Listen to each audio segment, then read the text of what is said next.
Guys, ഇതാണ്ട് ഞാൻ വീണ്ടും വന്നിരിക്കുകയാണ് കേട്ടോ. ഇന്ന് നമുക്കൊരു സ്പെഷ്യലായിട്ട് ഉണ്ടാക്കാം.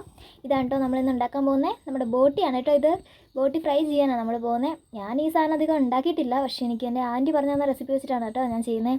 ഇതാണ് അപ്പോൾ നമ്മുടെ ബോട്ടി. ഇന്നലെ കൊണ്ടുവന്ന ഫ്രിഡ്ജിൽ വെച്ചതായതുകൊണ്ട് കട്ടയായിട്ടോ ഇരിക്കുന്നത്. കുറച്ചൊക്കെ വിട്ടു പോന്നു, പിന്നെ അധികം കട്ടയായിട്ടില്ലായിരുന്നു. ഇടയ്ക്ക് കുറച്ചെടുത്ത് കഴിഞ്ഞപ്പോഴേക്കും അത് ഏകദേശമൊക്കെ വിട്ടു പോന്നു. 2-3 തെറിച്ച് പോയെന്ന് തോന്നുന്നു വീടിച്ചപ്പോൾ. ഓക്കെ, അപ്പോൾ ഇത് വിട്ട് കിട്ടാൻ വേണ്ടി നമുക്ക് ഒരു 2-3 കപ്പ് വെള്ളം ഒഴിക്കാം കേട്ടോ. അത് നികക്കെ എത്ര കപ്പാണോ അത്രയും നമ്മുടെ ബോട്ടി വിട്ട് കിട്ടുന്നവരെ നികക്കെ വെള്ളം ഒഴിച്ച് നമുക്ക് ജസ്റ്റ് ഒന്ന് വിടിച്ച് വെച്ചേക്കാം. വിട്ട് കിട്ടുന്നുണ്ട് കേട്ടോ. വെള്ളം ഒഴിച്ചപ്പോഴേക്കും അത്യാവശ്യം നന്നായിട്ട് വിട്ട് കിട്ടുന്നുണ്ടായിരുന്നു. നെയ്യ് ഉണ്ടായിരുന്നു. എന്തായാലും നമുക്ക് ഇത് കുറച്ച് നേരത്തേക്കും വെള്ളം ഒഴിച്ച് അവിടെ വെച്ചേക്കാം, മൂടി വെച്ചേക്കാം. നമുക്ക് അതിനുള്ള ബാക്കി സാധനങ്ങൾ റെഡിയാക്കാൻ പോവാം. അതിനായിട്ട് നമ്മളെ സവോളയാണ് കേട്ടോ വേണ്ടത്. സവോള വേണം. പിന്നെ നമ്മുടെ ഇഞ്ചി നല്ല ഫ്രഷ് ഇഞ്ചി ഉണ്ടെങ്കിൽ അത് എടുക്കണം കേട്ടോ, അതാണ് നല്ലത്. പിന്നെ നമ്മുടെ വെളുത്തുള്ളി വേണം. ഒരു 5-6 സവോള, ഒരു കഷ്ണം ഇഞ്ചി, ഒരു 2 വെളുത്തുള്ളി കേട്ടോ. അത്രയാണ് നമുക്ക് വേണ്ടത്. ഇതെല്ലാം അന്നേരത്തേക്ക് എൻ്റെ അമ്മ അരിഞ്ഞ് വെച്ചിട്ടുണ്ടായിരുന്നു കേട്ടോ. സവോള 6 എടുത്തായിരുന്നു, ഇഞ്ചി 1 കഷ്ണം, വെളുത്തുള്ളി 2, അങ്ങനെയുള്ള ഒരു ഇതിലാണ് കേട്ടോ അരിഞ്ഞ് വെച്ചേക്കുന്നത്. അപ്പോൾ നമുക്ക് പിന്നെ വേണ്ടത് നമുക്ക് ഇടിച്ചെടുക്കണം. ഇടികല്ലിൽ വെച്ചാട്ടോ ഇടിക്കുന്നത്. നമ്മുടെ സുഗന്ധദ്രവ്യങ്ങളെന്നൊക്കെ പറയൂലേ, നമ്മുടെ കറുവപ്പട്ട, ഗ്രാമ്പൂ, ഏലക്ക, അതിൻ്റെ കൂടെ കുറച്ച് കറിവേപ്പിലയും കൂടെ ഇട്ടിട്ട് നമ്മൾ ഇടിച്ചെടുക്കുകയാണ് കേട്ടോ ചെയ്യുന്നത്. ഇടികല്ലിൽ വെച്ച് നല്ലോണം ഇടിച്ചെടുത്തു. ഒത്തിരി അങ്ങ് ചതഞ്ഞ് പോകണ്ട, കാരണം അതിലൊരു ചെറിയ ഇതായിട്ട് കിടന്നോട്ടെ. ഇത്രയും ഇതാണ്ട് ഈ ഒരു പരിധിയിലങ്ങ് ഇടിച്ചെടുത്താൽ മതി കേട്ടോ. അപ്പം നമ്മൾ അടുത്തതായിട്ട് നമ്മളൊരു പാൻ ചൂടാക്കി അതിനകത്തേക്ക് വഴറ്റിയെടുക്കാൻ വേണ്ടിയിട്ട് ലേശം എണ്ണ ഒഴിച്ചു. എണ്ണ ഇച്ചിരി അധികം അധികം ഒഴിച്ചു കേട്ടോ, കാരണം നമുക്ക് ഫ്രൈ ചെയ്ത് വരുമ്പോൾ എണ്ണയാണ് അതിനകത്ത് ഏറ്റവും മെയിൻ കാരണം. ഞാൻ ഇച്ചിരി പിശുക്കിയായതുകൊണ്ട് എണ്ണ കുറവായിട്ട് ഇട്ടേ. അപ്പോൾ നമ്മൾ വെളിച്ചെണ്ണ ഒഴിച്ച് അതിനകത്തേക്ക് ആദ്യം ഇട്ടത് പെരിഞ്ജീരകമാണ്. പെരിഞ്ജീരകം പൊട്ടി വരുമ്പോൾ കടുക് ഇട്ട് പൊട്ടിച്ച് കഴിഞ്ഞ് കടുക് നല്ലോണം പൊട്ടി വരുമ്പോൾ അതിനകത്തേക്ക് നമ്മളാദ്യം അരിഞ്ഞ് വെച്ച സവോള, ഇഞ്ചി, വെളുത്തുള്ളി എല്ലാ സാധനങ്ങളും കൂടെ ഇട്ട് നല്ലോണം വഴറ്റിയെടുക്കാൻ വേണ്ടി പോവുകയാണ്. അപ്പോൾ നന്നായിട്ട് വഴറ്റി കിട്ടുന്നതിനായിട്ട് നമ്മൾ കുറച്ച് ഉപ്പിട്ടു. പിന്നെ ആ സവോളയ്ക്ക് ഒരു നിറമൊക്കെ കിട്ടണ്ടേ, അല്ലെങ്കിൽ ഇങ്ങനെ നമ്മൾ ഫ്രൈ ചെയ്തെടുക്കുമ്പോഴേക്കും ഒരു വെളുത്ത കളർ പോലെ വരും, നല്ല കളറായിട്ട് വരത്തില്ല. അതുകൊണ്ട് ഇച്ചിരി മഞ്ഞളും കൂടെ ഇട്ടിട്ടാണ് കേട്ടോ സവോള വഴറ്റിയെടുക്കുന്നത്. അപ്പോൾ നമ്മൾ കുറച്ച് നേരം സവോള ഇളക്കി കൊടുത്ത് വഴറ്റി. പിന്നെ നമ്മൾ കുറച്ച് നന്നായിട്ട് ആവണല്ലോ എന്നോർത്തൊന്ന് കൂട്ടി വെച്ച് മൂടി വെച്ച് ഒന്ന് സവോള വഴറ്റി എടുത്തിട്ടുണ്ട്. അപ്പോൾ നന്നായിട്ട് വഴറ്റി ഇട്ടിട്ടുണ്ട്. അപ്പോൾ നമ്മൾ ബാക്കി സാധനങ്ങളൊക്കെ റെഡിയാക്കാൻ വേണ്ടിയിട്ട് ആദ്യം നമ്മൾ സവോള അരിഞ്ഞ് വെച്ച പാത്രത്തിലോട്ട് മഞ്ഞൾപ്പൊടി, മുളക് പൊടി, മല്ലിപ്പൊടി. എനിക്ക് മല്ലിപ്പൊടി കുറവായിരുന്നു കേട്ടോ, അതുകൊണ്ട് എടുക്കാതെ കുറച്ചധികം മല്ലിപ്പൊടി എടുക്കണം. പിന്നെ നമ്മുടെ മീറ്റ് മസാലയാണ് കേട്ടോ ഇത്. Meat masala, chicken masala. നമ്മൾ ഇച്ചിരി ചിക്കൻ മസാലയും കൂടെ ഇടണം, കാരണം പൊടികളെല്ലാം ഒരുപോലെയൊക്കെ തന്നെയാണ്, വലിയ വ്യത്യാസങ്ങളൊന്നുമില്ല. ചിക്കൻ മസാല, മീറ്റ് മസാല, പിന്നെ നമ്മൾ ആദ്യം പൊടിച്ച് വെച്ചിട്ടുള്ള സുഗന്ധദ്രവ്യങ്ങളും കൂടെ നമ്മൾ ആ പാത്രത്തിൽ ഇട്ടേക്കും കേട്ടോ. പിന്നെ ലേശം ഉപ്പ്. ആദ്യം നമ്മൾ സവോള വഴറ്റി വരാൻ നല്ല ഉപ്പ് ഇട്ടുള്ളൂ, ബാക്കി ഉപ്പ് കൂടെയാണ് കേട്ടോ ചേർക്കുന്നത്. നമ്മുടെ ആവശ്യത്തിനുള്ള ഉപ്പ്. ഇതെല്ലാം കൂടി നമ്മൾ ഒന്ന് എടുത്ത് വെച്ച ആ ടൈമിൽ ഞാൻ സവോള കുറച്ചും കൂടെ വഴണ്ടോ എന്ന് നോക്കാൻ വേണ്ടി ഓക്കെ വഴണ്ടി വന്നിട്ടുണ്ട്. അപ്പോൾ സവോള എല്ലാം കൂടെ സൈഡിലോട്ട് മാറ്റി വെച്ചിട്ട് നമ്മൾ ആ നടുക്ക് കിട്ടുന്ന ആ ഭാഗത്താണ് കേട്ടോ നമ്മൾ ഈ പറഞ്ഞ പൊടികളെല്ലാം ചൂടാക്കാൻ പോകുന്നത്. നമുക്കിനി ഒന്നെങ്കിൽ നിങ്ങൾക്ക് ആവശ്യമുണ്ടെങ്കിൽ നിങ്ങൾ ഈ സവോള എടുത്ത് മാറ്റി വെച്ചിട്ട് ആ പാനിലിട്ട് ചൂടാക്കാം കേട്ടോ. അപ്പോൾ ഞാൻ എന്തായാലും സൈഡിലോട്ട് സവോള ഒതുക്കി വെച്ചിട്ടാണ് കേട്ടോ ചെയ്യുന്നത്. അപ്പോൾ നമ്മുടെ പൊടികളെല്ലാം കൂടി ഒന്ന് മിക്സ് ചെയ്തു.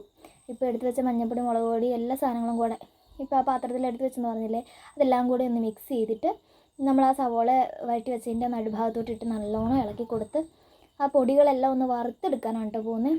വറുത്തെടുക്കുന്നത് എന്തിനാണെന്ന് വെച്ചാൽ നല്ലൊരു കളർ, നമ്മുടെ ഫ്രൈ ചെയ്യുമ്പോൾ നല്ലൊരു കളർ വരണമല്ലോ, അതിന് വേണ്ടിയിട്ട് നല്ലോണം വറുത്തെടുക്കുക കേട്ടോ. പൊടിയെല്ലാം നല്ലോണം വഴണ്ട് വന്നിട്ടുണ്ട്.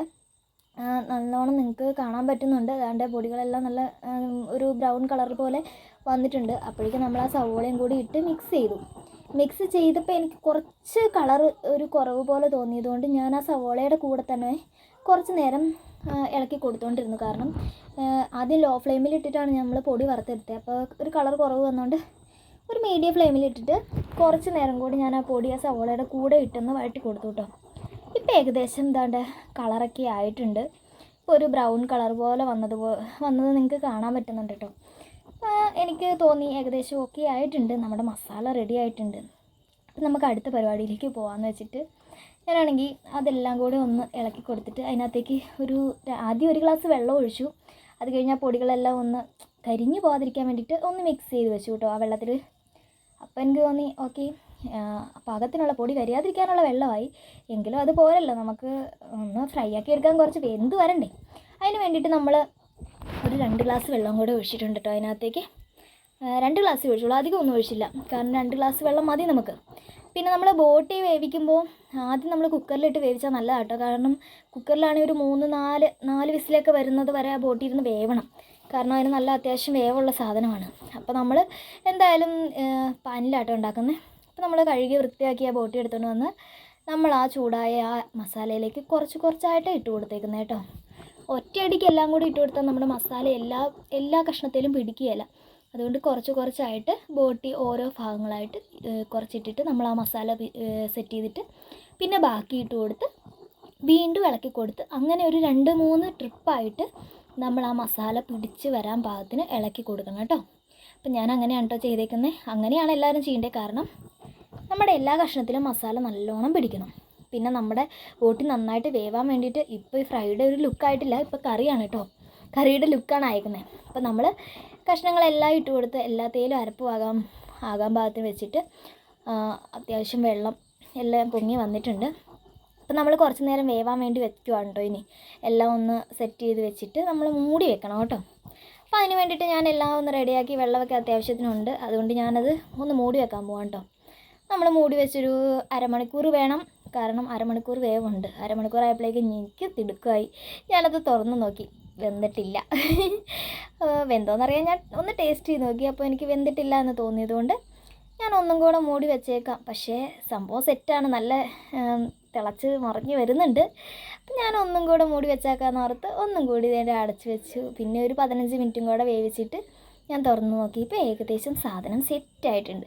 പിന്നെ ഈ ക്യാമറ ബ്ലറായിട്ട് പോകുന്നതെന്ന് വെച്ചാൽ ആ ചൂട് പുക വരുന്നത് കൊണ്ടാണ് കേട്ടോ ഈ ബ്ലറായിട്ട് പോകുന്നത്. അപ്പം നമ്മുടെ സാധനമൊക്കെ ഇതാണ്ട് റെഡിയായി വന്നിട്ടുണ്ട്. അടിപൊളിയാണ് കേട്ടോ. നല്ലൊരു സ്മെല്ല് വരുന്നുണ്ടായിരുന്നു. നിങ്ങൾക്ക് സ്മെല്ല് എനിക്ക് കാണിച്ചു തരാൻ പറ്റില്ല, അതുകൊണ്ട് പറയുന്നുള്ളൂ. അടിപൊളി സ്മെല്ലാണ് കേട്ടോ. അത് നമ്മൾ ആ പെരിഞ്ചീരകം പൊട്ടിച്ചപ്പോൾ തന്നെ അടിപൊളിയാവും. ഫസ്റ്റ് അതാണ് നമ്മൾ ചെയ്യേണ്ട ഒരു സംഭവം.